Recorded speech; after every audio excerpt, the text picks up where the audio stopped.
Hi there, hello, I'm Clifford Bates, and welcome once again to reading Machiavelli's Discourse. Today we're continuing book one, we're still in book one, and we're doing today chapter 29. And today's theme is gratitude or ingratitude. And it begins with the chapter title, which is more ungrateful, a people or a prince. Now this is interesting, this is who's more great than people or a prince. Now this will go right to the text, there's right there.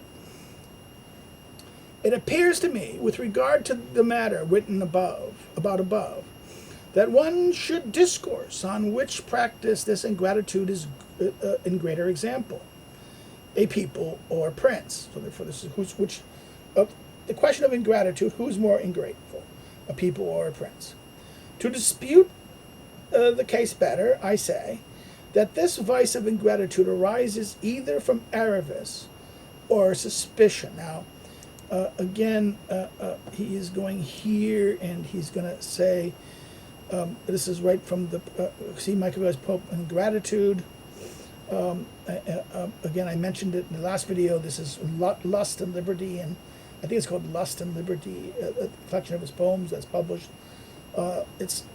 Machiavelli's poems are not really done the duty that they really should get in the translations. Because Lust and Liberty, I think it's even out of it's almost impossible to get Lust and Liberty.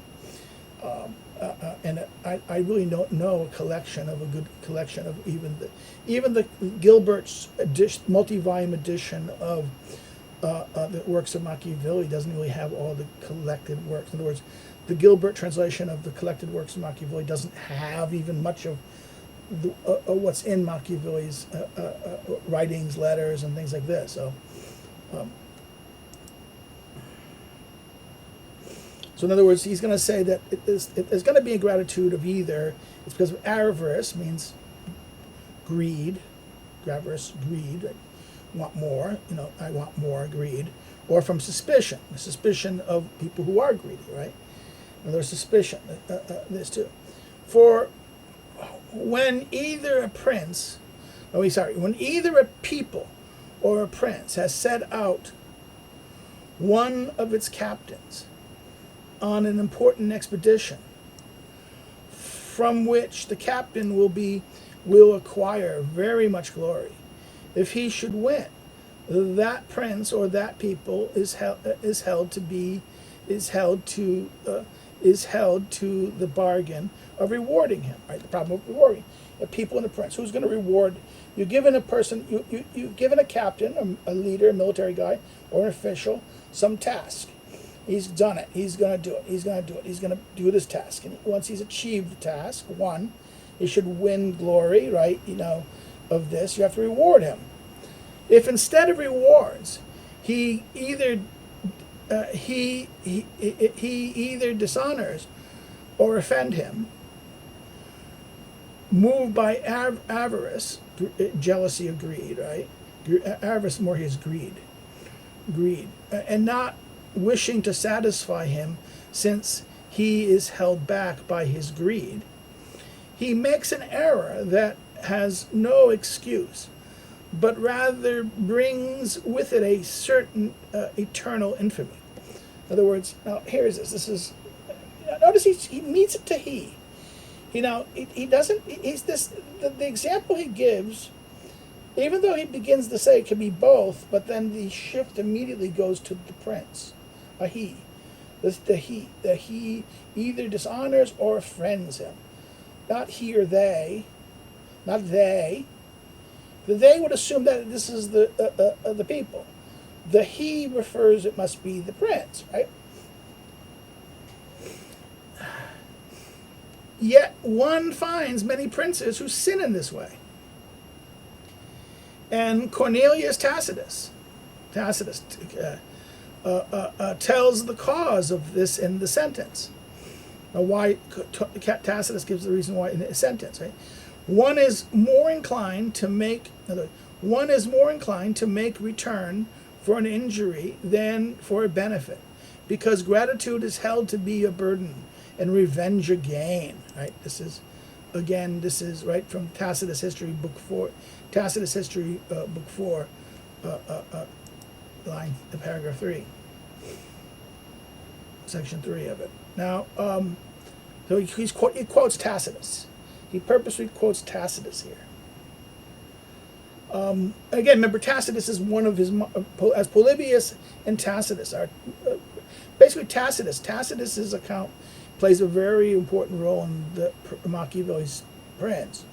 Here, Tacitus will likewise play a role. And this quote, this authority of Tacitus is brought in here as to explain why a prince will act more, will not reward because it hurts him. It takes his money. He doesn't want to give his money up. It's whereas I revenge a gain, right? Gratitude is held to be a burden and revenge a gain. But when he does not reward him, or to say better, offends him, moved not by avarice but by suspicion, then he merits both the people and the prince some excuse. In other words, if it's moved by him, if it's not because of avarice but because of suspicion, both the people and the prince some excuse. In other words, so now he moves it. Instead of talking about the he, the first one seems to be the he who acts, and therefore he seems to talk about the prince. But now, in regards to the move from being avarice, it's not the avariceness now of is not the avarice but of suspicion. It is either the suspicion if the people or the prince acts against the captain does not reward him because they're suspicious of what he's doing. Well, this has some excuse. Of these acts of ingratitude used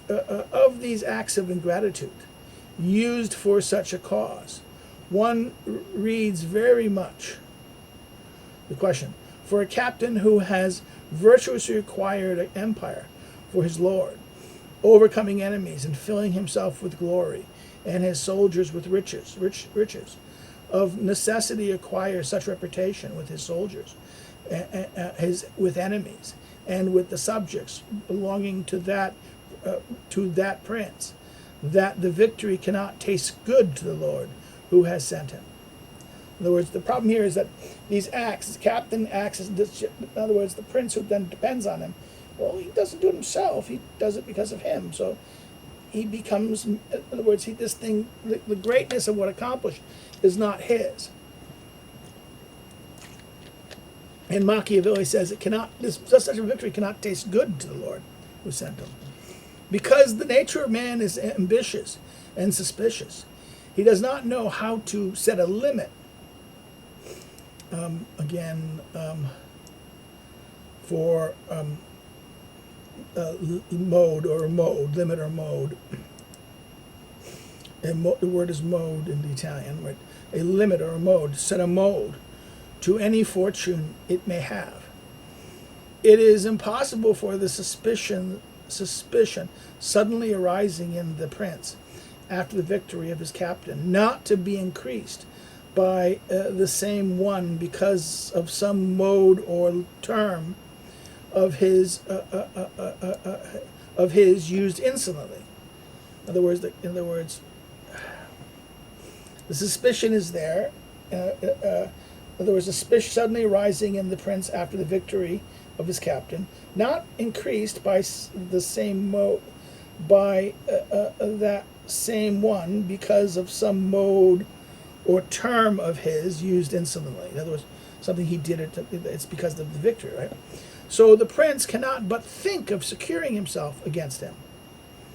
And to do this, he thinks either of having him killed or have taken away his reputation that he has gained for himself in his army or his people.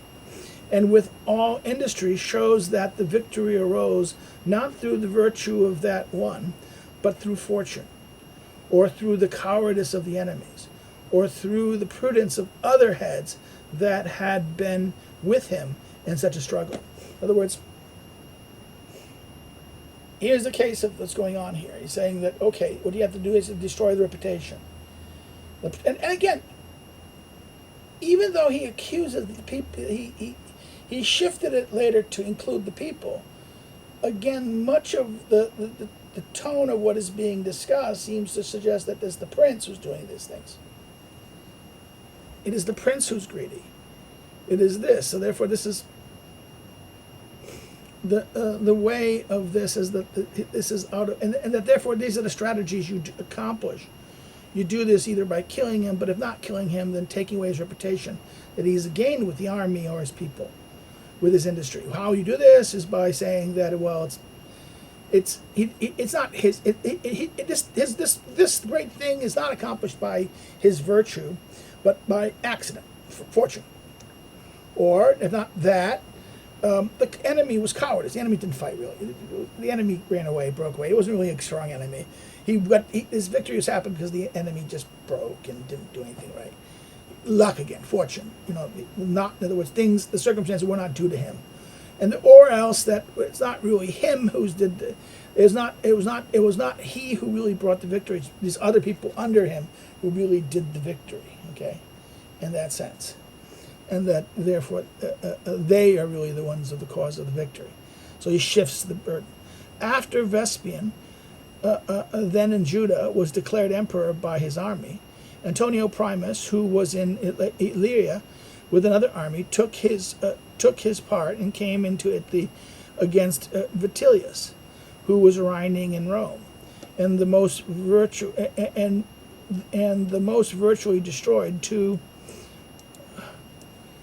armies of Vitellius and seized Rome. So Muncius, sent by Vespasian, found that through the virtue of Antonius, and had been acquired and every difficulty conquered. The rewards that Antonius received for it was that Mucianus at once took away the obedience of the army, and little by little reduced him to being without any authority in Rome. So Antonius went to meet Vespasian, still in Asia, by whom he had so received that in a brief time, reduced to no rank, he died almost in despair. Right? This is in chapter 4. This is Tacitus's Histories in book 2 and book 3. Right? This is the example of this case. Right? The case of this Antonius. Right? Antonius went to meet Vespasian. Histories are full of these examples. In our times, everyone who lives in the present knows how much industry and virtue Ganislavo Ferrante, serving in the military against the French and the King of Naples for Ferdinand, King of Aragon, conquered and overcame that kingdom, and how, as a reward for his victory, what he got was that Ferdinand left Aragon, and having come to Naples, first deprived him of the obedience of the men-at-arms, then took the fortress away from him, and then brought him back with him to Spain, where he died dishonored a very short time later. Now this is, again, Guardini rightly protests that Giuseppe Fertu died rich and honored. Francesco Giovanni's considerations, internal discourses of Machiavelli. Right, this is the considerations, internal, consideratio internal the discourses of Machiavelli. In other words, he criticized that Machiavelli, you're wrong here. It didn't. Machiavelli is maybe deceptive. He didn't die poor in that. He died rich and honored. Thus, so natural is this suspicion in princes that they cannot defend themselves against it. And it is impossible that they use gratitude to those who have made great acquisitions through victory under their banners. In other words, now, Guardini challenges the example. No, he didn't die poor and broke. He died rich and famous.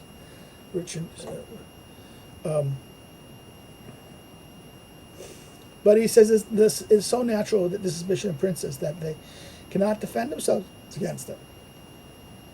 It is impossible that they use gratitude to those who have made great acquisitions through victory under their banners.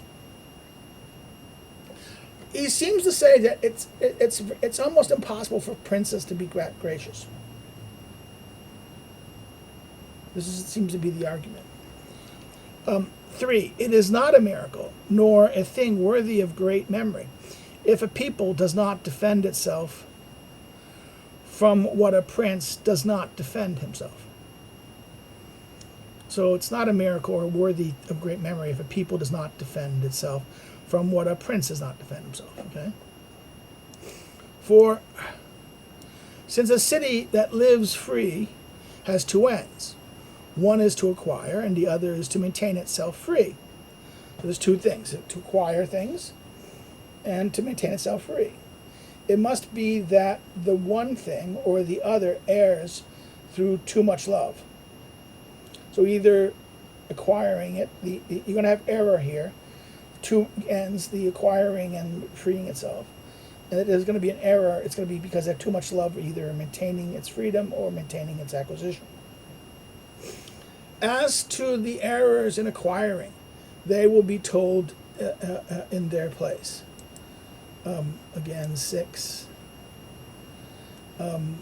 This is Discourses 1, chapter 30.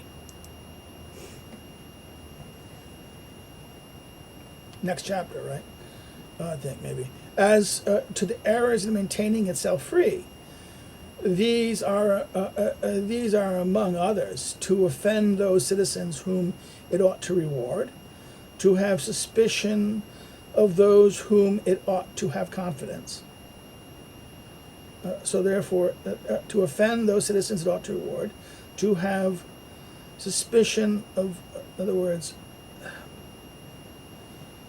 the errors that maintaining itself free, there are among others, there are these among others. So therefore these two, is to offend those citizens whom it ought to reward, and to have suspicion of those in whom it ought to have confidence.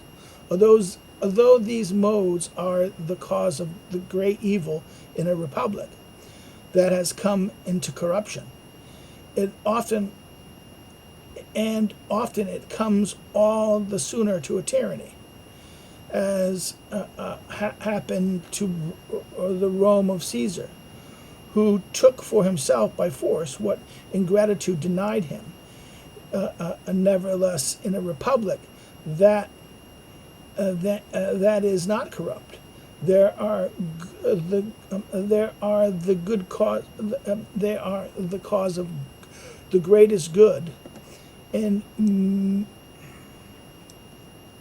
so in corruption, although these modes are the cause of great evil, in other words, that they have suspicion of these people, like these things, that they have it becomes corrupt, and often comes to it sooner or later to tyranny. An example of Rome, who took for himself by force what ingratitude denied him. Nevertheless, in a republic that is not corrupt, they are the cause of the greatest good, and make it live free, since men are better kept and less ambitious longer through the fear of punishments. This is, in other words, through the fear of punishments, men are kept freer. In other words, men are kept freer and less ambitious longer from fear of punishment.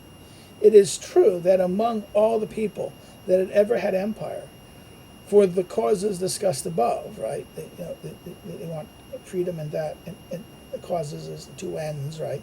That either they wanted to have acquire and they wanted to be free.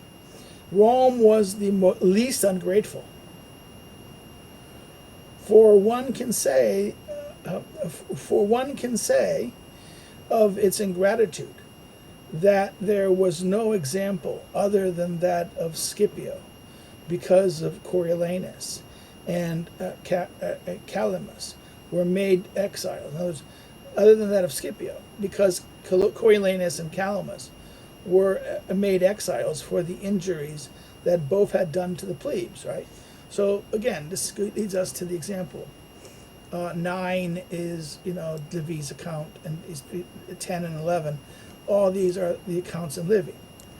In other words, Scipio Africanus, was kind of like, he was loved and things, but they didn't really give him the greatest honors in that sense. And in fact, he was criticized often. Why? Because the difference between Scipio and Coriolanus and Calenus, these are Coriolanus and Calenus were made exiles for the injuries that both had done to the plebes. The one was not pardoned because he had always reserved a hostile spirit against the people, and the other was not only recalled, but at all times of his life adored by a prince. But the ingratitude used to Scipio arose from a suspicion. So therefore, these two guys, right? This one was because of the hostility spirit against the people, and the other one was called, but at all times of his life adored as a prince. In other words, they looked at him with suspicion that they recalled him, not only recalled, but in other words, he was exiled, but then recalled, but then they looked at him as because he had adored as a prince. Okay, but Scipio was what? Because the citizens were beginning to have of him a suspicion that had not been had of the others. Suspicion, which arose from the greatness of the enemy Scipio had overcome. Right. This is the example of Scipio's overcoming of Hannibal. Right. In the battle, other people lost, but he didn't fight Hannibal, and he didn't fight Hannibal in Italy. He fought Hannibal in Carthage, right? He defeated Hannibal and conquered Carthage, right? From that reputation, from the reputation that victory in so long and dangerous a war had given him, from his rapidity, and from the favor that his youth, prudence, and most memorable virtues acquired from him. So in other words, they were afraid of him. He looked too great. He was too, he accomplished something that others did not accomplish, and therefore they feared him. There was a suspicion that he was going to make himself a prince. These things were so great that none other than the magistrates of Rome feared his authority. The magistrates feared his authority, a thing that displeased wise men as something unaccustomed in Rome. In other words, it wasn't necessarily the people who feared him, it was the wise men who feared him. His way of life appeared so extraordinary that Cato Priscius, reputed holy, was the first to act against him, and to say that a city could not call itself free wherever there was a citizen who was feared by the magistrates. They're not free. If the magistrates fear him, then it was impossible. So the people of Rome follow the opinion of Cato in this case, and it merits the excuse that, as I said above, those people and those princes merit. Those people and those princes merit who are ungrateful through suspicion. This is all right. If the people or the princes are ungrateful, there's an excuse there. Thus concluding this discourse, I say that since this vice of ingratitude is used through avarice or through suspicion, one will see that peoples never make use of it through avarice, but very much less through suspicion than princes, having less cause to suspect, as will be said below. In other words, he'll continue this question below, example below. Now, what's so interesting is even the case of Scipio, it's not the people who suspect him, it's the magistrates. Now, of course, the magistrates are selected by the people, but they come to, but Cato and the other magistrates tend to come from the higher classes. So it wasn't that the people suspect him, but the notables were suspecting him. So that's another thing that Machiavelli doesn't hit on, the question of class. The tension between the people is divided not between he by uses people, he doesn't say the many. He doesn't say, I'm not sure if he means the many here. The vulgar and the vulgar and the lower, the masses. The masses tended to like Scipio, and I think that is why because of his greatness, because of that, and that was the thing that magistrates feared, and that Cato's line that no city can be free if the magistrates were, in other words, if the magistrates were, in other words, that cannot call itself free where the citizen, where there was a citizen who was feared by the magistrates. Whereas the magistrate should be the supreme power, and that if the magistrates fear the citizen, then this is a danger in that sense. But the problem here is that the magistrates aren't really reflective of the people, but of a class that looks at that prerogatives. Remember, this is what will just after the effects of the Second Punic War, which changed the class structure, changed the structure.